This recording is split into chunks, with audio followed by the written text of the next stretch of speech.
चित्रकूट पावन धाम, जहाँ पे हम कामदगिरि पर्वत के दर्शन करेंगे और परिक्रमा करेंगे। देख सकते हैं हनुमान धारा आपके सामने और बहुत कुछ है।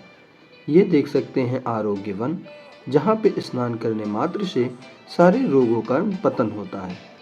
परिक्रमा मार्ग में सुशोभित तमाम प्रकार की दुकानें, फटिक शिला जहाँ भगवान ने श्रृंगार किया, तीनों देवता पालने पर झूलते हुए, राम घाट जहाँ भगवान प्रातः स्नान कर भगवान शिव का ध्यान करते, भरत मिलाप जहाँ मिलने पर पत्थर तक पिघल गए, और भगवान भरत का मंदिर भरतकूप। नमस्कार दोस्तों, एक बार फिर से स्वागत है आपका अपने YouTube channel Krishna Tiwari vlogs में। और आज हम आपको लेके आए हैं पावन धरती चित्रकूट में, जहां पे हम आपको दर्शन कराएंगे श्री रामचंद्र भगवान के, और यहाँ पे उनके द्वारा बिताए गए अपने वनवास के उस समय को, जो भगवान श्री राम के लिए, जनमानस के कल्याण के लिए जिन्होंने इस समय को व्यतीत किया जंगल में और हम सबके आदर्श बने। जिस प्रकार उत्तर प्रदेश के तमाम मंदिरों में इंफ्रास्ट्रक्चर और बुनियादी सुविधाओं का ध्यान दिया गया है, उसी भांति चित्रकूट में भी यह कार्य चल रहा है। चित्रकूट के पावन धाम में हम आ चुके हैं राम घाट पे, जो कि मंदाकिनी नदी के किनारे स्थित है। आप देख सकते हैं संध्या आरती का समय हम लोग पहुंच चुके थे। संध्या आरती मंदाकिनी नदी के किनारे चल रही है। यहाँ पे कुछ लोग घाट के किनारे बैठकर आरती का आनंद और महिमा प्राप्त करते हैं, और कुछ लोग नाव में बैठकर। यहाँ की नाव की सवारी वाकई में ऐसा लगता है जैसे आप किसी 5 स्टार होटल में बैठे हैं। इतनी लाइट, इतनी सजावट है यहाँ की नाव में। वाकई में ऐसी नाव आपको शायद ही कहीं देखने को मिलेंगी। यहाँ के नाव का विहार का प्राइस अगर हम बात करें तो इंडिविजुअल अगर एक आदमी तो 40 से 50 रुपए लेते हैं, और नाव बुक करते हैं 200 से 300 रुपए में। और ये जो फल दादी दे रही हैं, इसका आपको नाम कमेंट में बताना है ये क्या है, लेकिन खाने में वाकई में काफ़ी स्वादिष्ट था। और ये वही मंदिर है जहां भगवान श्री राम मंदाकिनी नदी में स्नान करने के पश्चात भगवान शिव को यहाँ पे रुद्राभिषेक और जलाभिषेक करते थे। भक्तों की तमाम भीड़ यहाँ पर उमड़ी हुई है, और भक्त भगवान शंकर को यहाँ पे जलाभिषेक करा रहे हैं। आरती का आनंद लेने के पश्चात हम लोगों ने यहीं भोजन कर यहीं पे रात्रि विश्राम किया, और सुबह प्रातःकाल इसी घाट राम घाट पे दर्शन किए और स्नान किया। देख सकते हैं प्रातःकाल का नज़ारा राम घाट का, वाकई में काफी आ चुके हैं। राम घाट से 2 से 4 किलोमीटर की दूरी पर कामदगिरि पर्वत। कामदगिरि पर्वत की परिक्रमा करना यहाँ का प्रमुख केंद्र है। कामदगिरि पर्वत की परिक्रमा करके श्रद्धालु अपनी मनोकामना पूर्ण करते हैं। सर्वप्रथम हम आपको दर्शन कराएंगे भगवान श्री राम, माता सीता और भ्राता लक्ष्मण के। देख सकते हैं आपके सामने सुंदर सी प्रतिमा, भगवान मानो साक्षात आपके सामने प्रकट हुए हों और आपको आशीर्वाद देने के लिए आतुर हों।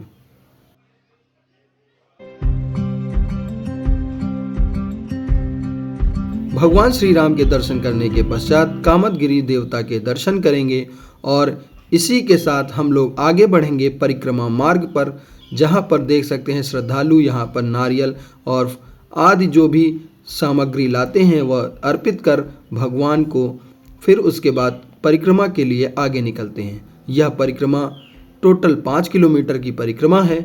श्रद्धालु अपनी श्रद्धा अनुसार, कुछ लोग नंगे पैर तो कुछ लोग जमीन में लेटकर या आदि तमाम प्रकार से परिक्रमा करते हैं। यह देख सकते हैं आपके सामने कामदगिरि पर्वत के चारों तरफ का रास्ता, और उसके ऊपर है कामदगिरि पर्वत। हम लोगों ने रास्ते में सुबह से कुछ नहीं खाया था, इसीलिए यहाँ पे नाश्ता किया। तमाम प्रकार की यहाँ पे दुकानें आपको रास्ते में मिलेंगी, और देख सकते हैं जैसा मैंने पहले बताया था कि कुछ लोग अपनी मनोकामना के अनुसार लेट कर, क्योंकि बहुत लोगों की मनोकामना यहाँ पूर्ण होती हैं, उसी की भांति यहाँ पे लोग लेट कर या तमाम प्रकार से परिक्रमा पूर्ण करते हैं। श्री राम वनवासी मंदिर भी यहाँ पे मौजूद है। और श्री राम जानकी महल भी यहाँ पर मौजूद है। इसी परिक्रमा में सीमा प्रारंभ उत्तर प्रदेश चित्रकूट मध्य प्रदेश और उत्तर प्रदेश की सीमा पर मौजूद है। उत्तर प्रदेश की सीमा पर एक सुंदर सा गेट आपके सामने देखा होगा आपने। चित्रकूट के धाम को योगी सरकार के द्वारा काफी सुंदर और बहुत ही सुविधाजनक बनाया जा रहा है। राधा कृष्ण मंदिर का दर्शन आप कर रहे हैं और इसी के साथ लगा हुआ बहुत सारे हम आपको दर्शन कराएंगे। देख सकते हैं श्री अत्रि मुनि माता अनुसुईया के साथ यहाँ पे भगवान के जो तीनों अवतार हैं वो झूलते हुए। भगवान श्री राम, भ्राता लक्ष्मण, माता सीता यहाँ पे साक्षात मौजूद और भक्त हनुमान भी यहीं पर आपको दर्शन देने के लिए हैं। फिर हम लोग इस परिक्रमा में आगे बढ़ेंगे। देख सकते हैं कितने ऊंचे ऊंचे पहाड़ हमारे बगल में हैं। प्राचीन भरत मिलाप, जब भरत जी यहाँ पर आए भगवान को वापस लेने के लिए, तब यहाँ का एक दृश्य आपके सामने है। भगवान भरत चाहते थे कि भगवान श्री राम वापस चलें, तो इसलिए भगवान श्री राम ने उन्हें अपनी चरण पादुकाएं दी। कहा इसी के साथ वह राज्य का पालन पोषण करेंगे। जब भरत मिलाप होता है तो उनके मिलाप को देखकर यहाँ के पत्थर तक पिघल जाते हैं। वह दृश्य आपके सामने। माना जाता है कि भगवान भरत और भगवान राम का मिलाप देखकर आसपास के पत्थर तक पिघल गए। उनकी इतनी भक्ति, भगवान भरत की इतनी भक्ति थी भगवान राम के लिए। अन्य जो भी माताएं थीं उनकी भक्ति देखकर पत्थर पिघल गए। लक्ष्मण जी और शत्रुघ्न जी की भी भक्ति देखकर पत्थर पिघल गए थे। गंगा चरण भी यहाँ पे थे। यहीं पे पंडित जी के द्वारा हम लोगों को प्रसाद दिया गया, वो हम लोगों ने ग्रहण किया। फिर उसके बाद हम लोग आगे चले। देख सकते हैं श्रद्धालु यहाँ पर पूड़ी बंदरों के लिए लाते हैं और उनको दान करते हैं, उनको देते हैं, उनको खिलाते हैं। कितनी सारी पूड़ी और बहुत सारे बंदर यहाँ पर हैं। अब हम लोग चल रहे हैं लक्ष्मण पहाड़ी पर। लक्ष्मण जी यहाँ से भगवान श्री राम और माता सीता की रक्षा के लिए सदैव यहाँ पर खड़े रहते थे और माना जाता है यहीं से वो भगवान श्री राम और माता सीता की रक्षा करते थे। यहाँ पे रोपवे की व्यवस्था है, परंतु यहाँ की सीढ़ी बहुत ही कठिन और बहुत ही ऊंची हैं। पर हम लोगों ने सीढ़ी से चढ़ा, वाकई में आनंद आ गया, लेकिन बहुत ही कठिन चढ़ाई मानी जाती है। कठिन चढ़ाई करने के पश्चात भगवान लक्ष्मण के दर्शन किए, जो कि इसी पहाड़ी पर खड़े होकर भगवान श्री राम माता सीता जी की रक्षा के लिए सदैव आतुर रहते थे। फिर उसके पश्चात यहाँ पे प्राचीन लक्ष्मण चौकी, जहाँ भगवान लक्ष्मण बैठकर ध्यान लगाते थे। और फिर यहाँ पे श्री प्राचीन मंदिर है जो कि लक्ष्मण जी का मंदिर है। यहाँ आप देख सकते हैं रोपवे की सुविधा है, आप आसानी से आ सकते हैं। पूरी परिक्रमा में दुकानें आदि की सुविधा है और पूरा परिक्रमा जब घूम के आएंगे तो बांके बिहारी अंतिम में मंदिर मिलेगा और आप वहीं पे दोबारा घूमकर वापस आ जाएंगे। पूरी कामदगिरी की परिक्रमा 5 किलोमीटर की परिक्रमा है। अब हम लोग यहाँ से चलेंगे फटिक शिला, जहाँ भगवान श्री राम ने माता जानकी का श्रृंगार किया और वहाँ पर मौजूद आरोग्य वन, जहाँ पर नहाने मात्र से, स्नान करने मात्र से सारे रोगों का नाश होता है, वहाँ पर चलने वाले हैं। हम आपको वहाँ पे दर्शन कराएंगे और पंडित जी के मुखारबिंद से वहाँ की महिमा का भी वर्णन सुनेंगे। यहाँ देख सकते हैं सामने ही एक पोखरा, एक तालाब है, जहाँ पर आरोग्य वन का पानी एकत्रित है। यह मंदाकिनी नदी ही है और जो कि तमाम जड़ी बूटियों को बटोरे हुए अपने जल में रखे है। ये वही है फटिक शिला, जहाँ पर हम अब वर्णन सुनेंगे पंडित जी के मुखारबिंद से। जो ऐसा पत्थर हमारे पूरे चित्रकूट में नहीं है। तुलसीदास जी वाल्मीकि ने रामायण में इनका उल्लेख किए हैं। ये कोई दंत कथा है बनावटी नहीं। मंदिर और मठ तो आपके हमारे बनाए गए हैं, लेकिन ये प्राकृतिक और नेचुरल है। जो भगवान राम जी के समय से और अभी भी बरकरार है। यहाँ भगवान राम जी माता सीता जी को बैठा कर अपने जीवन काल में एक बार स्वयं जंगल गए, वहाँ से पुष्प फूल तोड़ते हैं और माता जी को यहीं बैठा करके श्रृंगारते हैं। रविंद्र का पुत्र जैन तो वो जानना चाह रहा था कि ये भगवान कैसे स्त्री का श्रृंगार करें, तो प्रभु राम जी की परीक्षा लेने के लिए कौवा का रूप धारण किया और सीता जी के पैर में चूड़ी मार के रख दिया। तब राम जी एक सिंह का तिनका छोड़े, कौवा तीनों लोगों में गया, कोई शरण नहीं दिया। फिर वापसी राम जी के पास आया, माफी मांगा। राम जी कौवा की एक आंख फोड़ दिए, तब से आदमी कौवे एक आंख से देखते।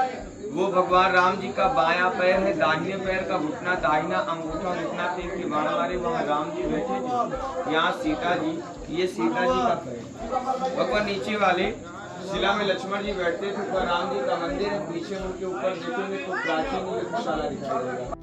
फिर यहाँ से मात्र 1 किलोमीटर की दूरी पर आरोग्य वन है, जो कि बहुत ही सुंदर, बहुत ही रोमांचक जगह है। वहाँ पे जाना बिल्कुल भी मत भूलें और वहाँ पे हम जाकर दर्शन करेंगे और स्नान करेंगे।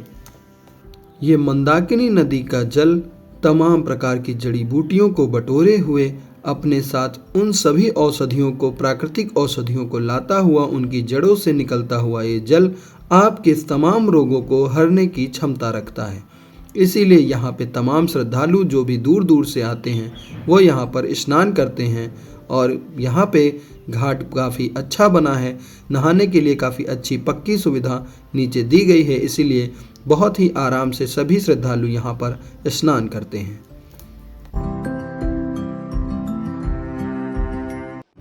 यहाँ से स्नान करने के बाद हम लोग निकल पड़ते हैं सती अनसुईया जी के आश्रम के लिए। सती अनसुईया जी का आश्रम वाकई में काफ़ी खूबसूरत और रोमांचक है। सती अनसुईया जी का आश्रम यहाँ से महज 3 से 4 किलोमीटर की दूरी पर है। सती अनसुईया आश्रम भी मंदाकिनी नदी के तट पर किनारे पर स्थित है। और सर्वप्रथम आप जब आएंगे तो भगवान श्री कृष्ण का दर्शन होगा, जहाँ पे वो अर्जुन को उपदेश दे रहे हैं अपने रथ पर रणभूमि में। फिर उसके बाद देख सकते हैं बहुत ही सुंदर सा आश्रम यहाँ पर मौजूद है। इसे श्री परमहंस आश्रम, अनसुईया आश्रम चित्रकूट के नाम से भी जाना जाता है। यहाँ पर भगवान की तमाम कहानियाँ यहाँ पर दिखाई गई हैं।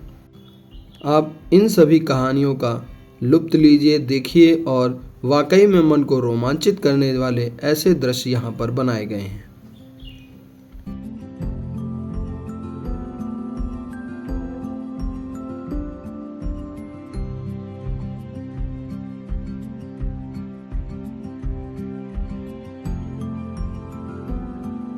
माँ मंदाकिनी नदी, जो कि आप देख सकते हैं यहाँ पे उनकी प्रतिमा बनी है, और मंदाकिनी नदी धरती को पावन करने के लिए यहाँ पर विराजमान है। माता अनसुईया का चित्रण आपके सामने।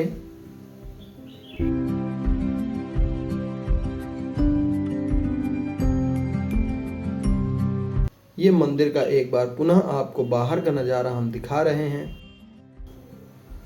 हम आपको अब सती अनसुईया आश्रम से बाहर की तरफ ले जा रहे हैं, जो कि रोड का बहुत ही सुंदर सा नज़ारा आप देख रहे हैं। वाकई में प्रकृति की गोद में चलने में काफ़ी आनंद आता है। सती अनसुईया से 13 से 14 किलोमीटर की दूरी पर है भरतकूप। इन हसीन वादियों को हम छोड़कर हम बढ़ रहे हैं अब भरतकूप की तरफ, जो कि इसी एमपी में और यूपी के बॉर्डर पे ही पड़ता है। ये मुख्य द्वार आप देख सकते हैं भरतकूप का। कहा जाता है कि जब भगवान श्री रामचंद्र जी को पुनः राज्य में वापस लाने के लिए भरत जी आए तो सभी तीर्थों का जल लेकर आए थे और वापस उन्हें खाली हाथ जाना पड़ा, क्योंकि भगवान श्री राम वापस उनके साथ नहीं गए थे और पिता के वचनों का पालन किया। भगवान भरत ने सोचा था कि वह चित्रकूट में ही भगवान श्री राम का राज्याभिषेक करेंगे और सभी तीर्थों के जल से उन्हें स्नान भी करवाएंगे। देख सकते हैं यह कुछ चित्रण हैं जो आपके सामने हैं। भरत जी नीचे बैठे, श्री रामचंद्र भगवान उन्हें ऊपर गले से लगाने के लिए आतुर हैं। और इसी कुएं में भगवान भरत ने सभी तीर्थों के जल को डाल दिया। तब से यह पवित्र जल भगवान भरतकूप के नाम से जाना जाता है। कहा जाता है कि इस जल को पीने मात्र से, इस जल में स्नान करने, इस जल को छूने मात्र से ही सभी तीर्थों के जल का पूर्ण फल प्राप्त होता है।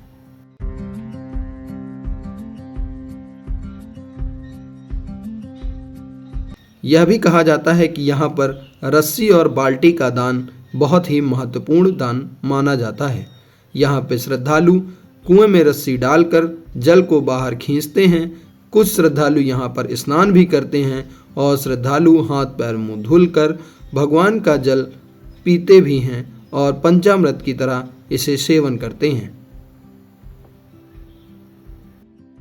यह आपके सामने श्री भरत मंदिर है, जहाँ पर भगवान श्री राम और भ्राता भरत विद्वान हैं। यहाँ पर जल ले जाने के लिए पिपिया आदि की व्यवस्था भी यहाँ पे ग्रामीणों के द्वारा की गई। यहाँ पे चारों भाइयों का मंदिर भी है और देख सकते हैं भगवान श्री राम और भ्राता भरत का यहाँ पर मंदिर है। यह देख सकते हैं कामदगिरी पर्वत के चारों तरफ से यह घिरा हुआ है। वह इलाका एमपी की तरफ और इधर का इलाका जो है उत्तर प्रदेश की तरफ लगता है। तो फिलहाल वीडियो में बस इतना ही। फिर मिलेंगे इसी तरह के एक नए व्लॉग के साथ। तब तक के लिए जय हिंद, जय भारत, जय श्री राम।